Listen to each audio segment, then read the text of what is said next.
안녕하세요. 사례로 풀어보는 지분경매 오늘 74강입니다. 지분경매 해결하는 두 기둥이요. 소송과 협상인데 이 두 가지 소송과 협상을 잘 해결하셔야 이 지분경매를 풀어가는 프로세스, 전략에 성공하게 됩니다.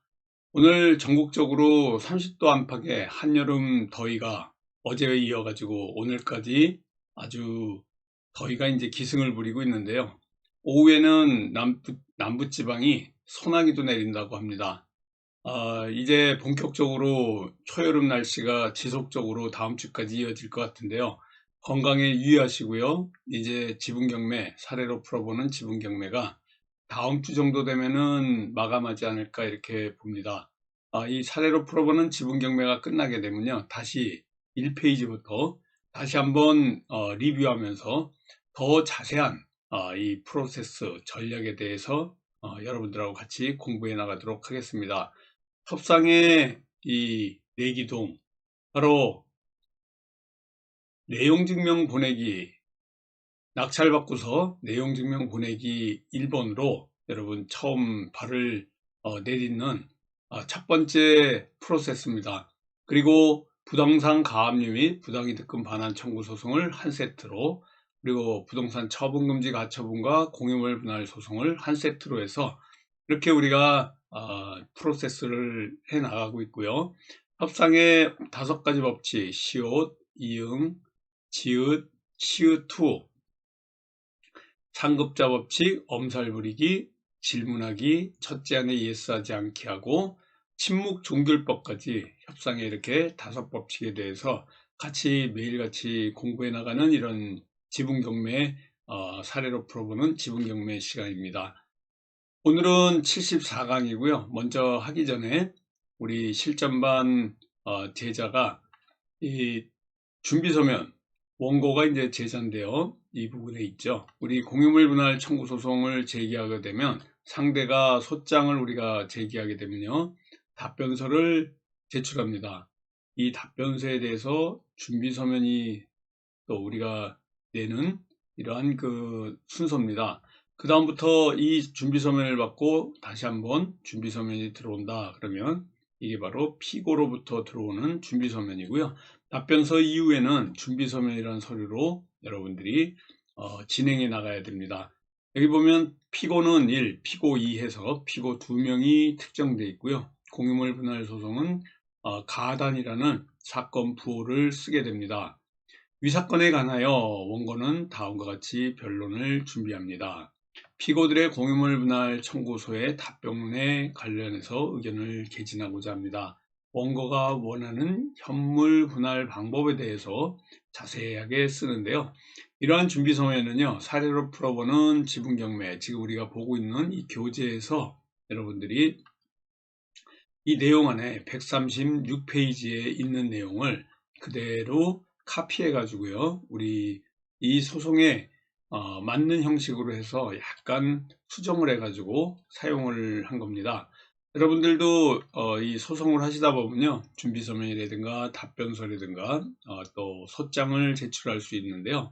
그럴 때마다 여러분들이 이 책에 있는 내용들을 잘 숙지하시고 공부하셔 가지고요, 그 내용을 이렇게 카피해서 쓰셔도 좋습니다.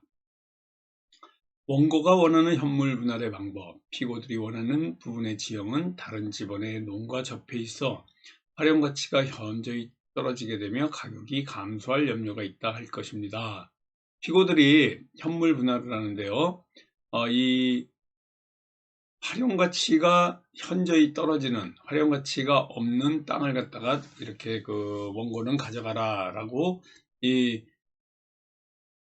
피고들이 이러한 부분들을 제시했습니다. 근데 이제 원고가 그 부분이 싫은 거죠. 근데 그냥 막연하게 싫다 그러는 게 아니고요.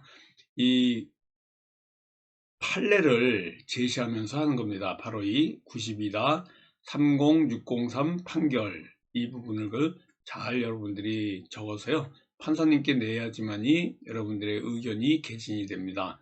현물 분할이 이루어질 경우 공유자 중 일방이 입는 피해가 막대하다든지 공유자 간에 얻는 이익의 불균형이 생긴다든지 이런 사유가 있으면 공유자 간의 공평을 위해서 대금 분할이 명해질 수 있다고 규정한다. 대금 분할, 형식적 경매로 간다는 얘기입니다.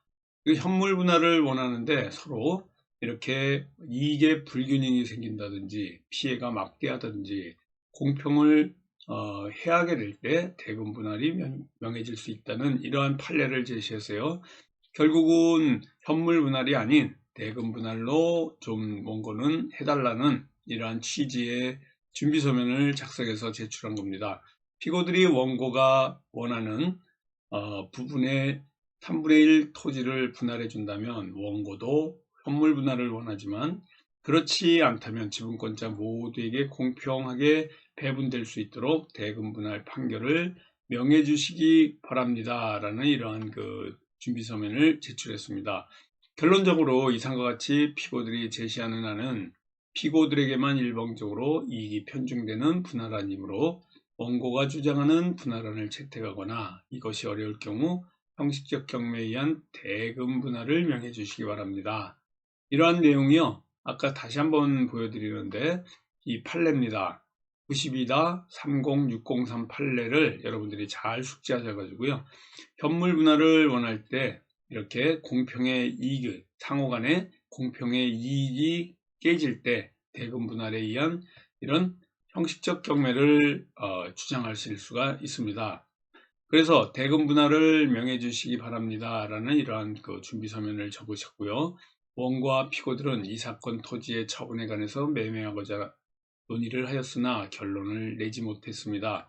이에 원고는 법원의 중재로 원고의 지분이 피고에게 적절한 금액으로 매도될 수 있도록 조정할 의사가 있습니다 라는 이러한 조정 의사에 관련해서 여러분들이 꼭 조정할 생각이 있다 그러면 준비 서면에 먼저 이런 내용을 피력해 줘야 판사가 판단을 해 가지고요, 변론에서 조정으로 그러니까 재판에서 이 조정으로 넘어갈 확률이 굉장히 많습니다.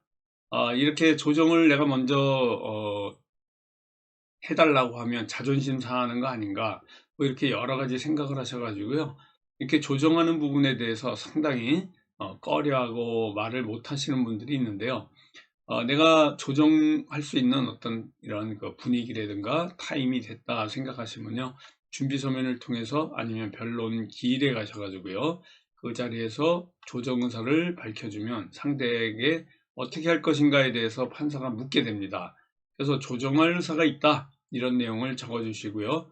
이게 요번에 바로 지난주에 제출한 거예요. 그래서 이렇게 서명을 하시고요, 원고 이름 쓰고 이 법원에 제출하게 됩니다. 전자소송으로 제출하게 되면요, 이 내용 파일로 만들으신 거를 그대로 사용하셔가지고요, 여러분들이 그러한 내용을 갖고 전자소송에서 파일 형태에서 그냥 제출하게 됩니다. 지난번에 지금 74강인데요. 통고서에 대해서 같이 공부해 나갔었습니다.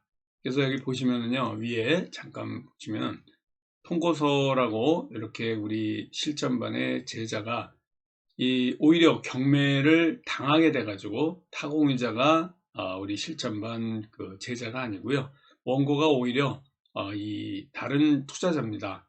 그리고 방어하는 입장이 되는 이러한 통고서를 지금 받아서 쓰는 내용입니다. 부당이득금에 관해서 46만 6천 원도 동의할 수 없고요. 토지 중에 뒤편에 사용 가능한 곳이 있으니 그것을 써라, 지분만큼. 그리고 법으로 한다면 본인 역시 법으로 적극적으로 대응하겠지만, 본인이 협의를 원한다면 아까도 조정을 얘기한 것 같이 여기도 조정의 얘기가 써져 있습니다. 그래서 이러한 내용 증명을 보낸 겁니다. 낙찰자와 타 공유자 간에 협의가 되지 않으면 낙찰자가 바로 부동산 처분금지 가처분을 신청해 가지고 인용받아서요, 타 공유자 지분에 가처분이 등재되기에 이르게 된 겁니다.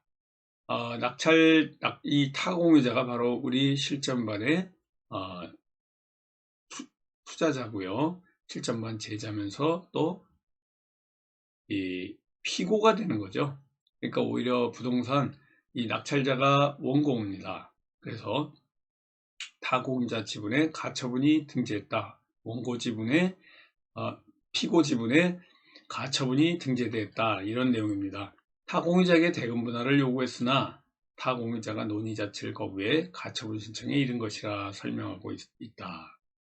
공유물 분할 소송은 아직 제기하기 전에 가처분을 신청해 인용을 받은 것인데 이 가처분은 당연히 소를 제기하기 전에 이렇게 인용받는 겁니다. 이건 채권자는 이 가처분 신청에 관련된 내용입니다. 부동산을 2019 타경 부동산 경매 사건에서 매각대금 전액을 납부하고 등기소에 공유지분 이전 등기를 격려함으로써 소유권을 취득하였습니다. 채권자는 이와 같이 이 건 토지의 일부 지분을 취득한 후 최근 들어 이 건 토지에 대한 공유물의 대금 분할을 요구했는데 채무자들은 이에 대해 논의 자체를 거부하고 있다. 사정이 이와 같은 바 채무자들과의 협의를 통한 공유물 분할은 불가능한 것으로 판단되며 결국 채권자는 채무자들에 대한 공유물 분할 청구 소송을 통하여 이 문제를 해결하고자 기원의 공유물 분할 청구서를 제기할 예정입니다. 아까 얘기했듯이 공유물 분할 청구 소송을 제기하기 전에 가처분을 타공유자 이 지분에다가 설정해 놓는 겁니다. 인용받아서 보존의 필요성. 이상과 같이 채권자는 채무자들을 상대로 공유분할소를 기원해 제기할 예정이나 분할에 관한 논의조차 거부하고 있는 채무자의 태도로 미뤄보아 이 건 토지에 관한 자신들의 지분을 타에 처분할 우려가 있고 또한 사행위를 통해서 가등기, 저당권 등을 격려할 우려가 있는 바 이럴 경우 채권자로서는 후일 본안소송에서 공유물 분할 판결을 받게 되더라도 그 목적을 달성할 수가 없게 되므로 그 집행을 보전하기 위해서 본 신청을 합니다. 채권자, 채무자 간의 공유물 분할에 따른 가처분 내지 본안소송으로 채무자들이 실질적으로 있게 될지도 모르는 손해는 거의 없다고 할 것이므로 이 사건에 대한 담보 제공은 적은 금액으로 하여 보증보험 주식회사의 지급보증 위탁계약을 체결한 문서로 가름하여 제출할 수 있도록 허가해 주시기 바랍니다. 라고 아주 가처분, 부동산 처분 가처분을 인용할 수 있는 아주 좋은 이런 신청 이유, 원인입니다. 이걸 잘 여러분들이 활용하셔가지고요. 앞으로 투자하면서 또 이러한 가처분을 할 경우가 생기게 되면요. 이러한 것들을 잘 이용하시기 바라겠습니다.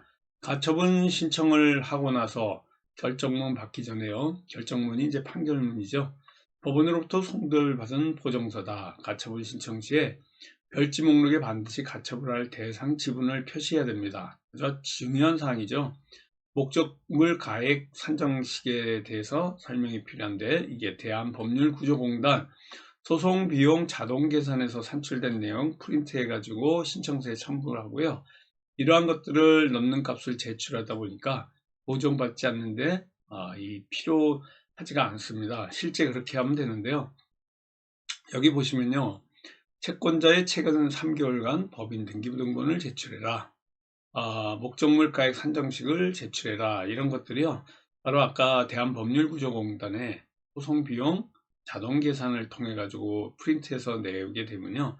산정식을 제출 안 해도 됩니다. 그런 것들을 안 하고 임의대로 계산해서 하다 보니까 뭔가 허술한 부분이 보이니까 법원에서 이렇게 보정문서가 나오게 된 겁니다. 또한 각 채무자들의 가처분 대상 공유지분을 기재해라 라는 아주 별 사항은 아니지만요. 이 보정 내용이 나온 겁니다.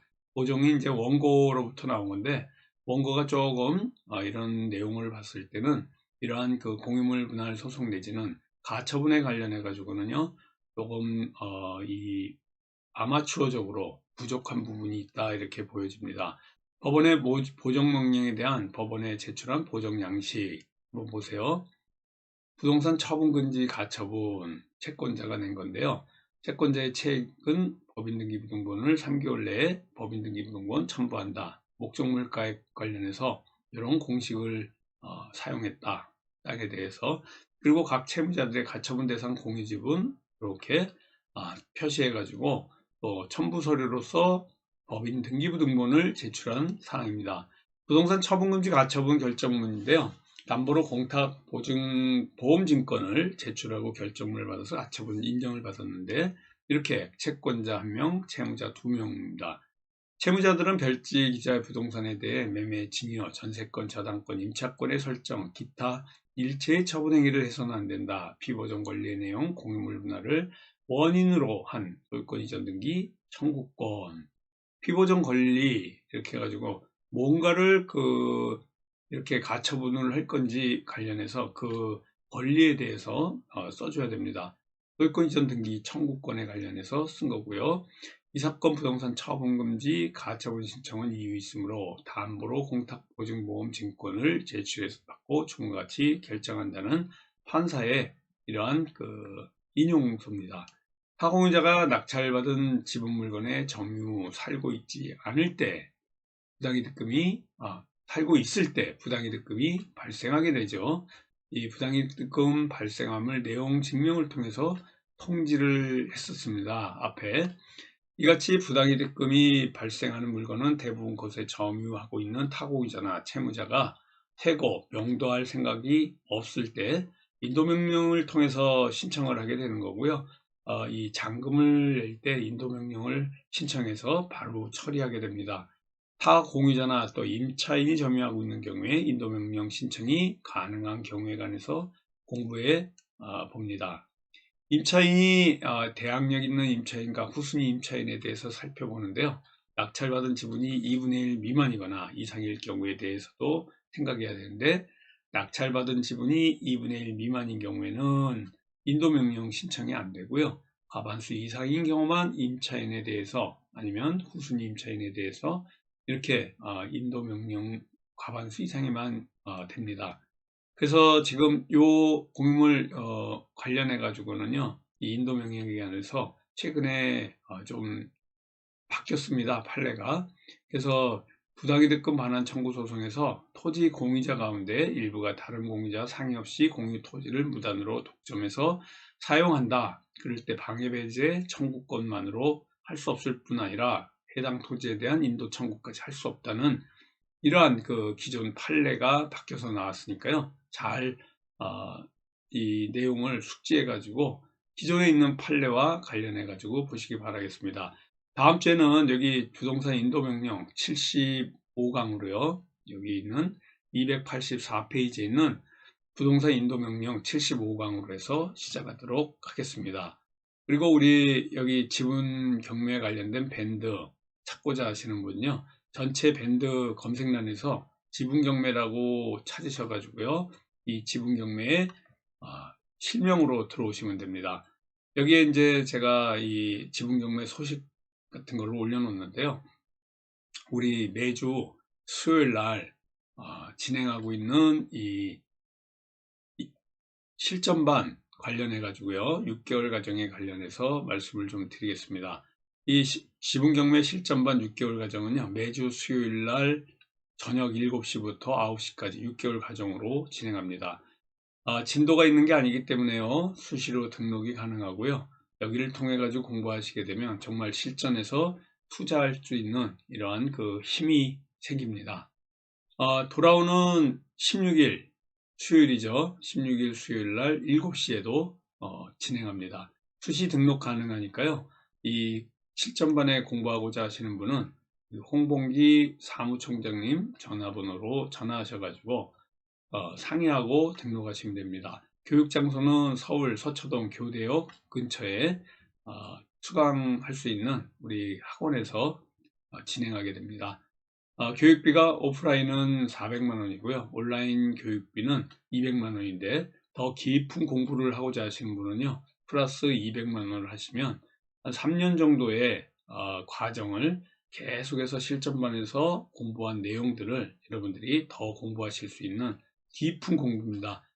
여러 번 반복해서 들을 수도 있고요. 엄청나게 많은 양의 이러한 공부 과정이 있으니까 온라인, 오프라인에 관련해서 우리 홍봉기 사무총장님하고 상의하시고요. 등록하시면 될 것 같습니다. 건강한 일주일 보내시고요. 다음 주 또 75강에서 건강한 모습으로 뵙도록 하겠습니다. 다음 주에 뵙겠습니다. 감사합니다.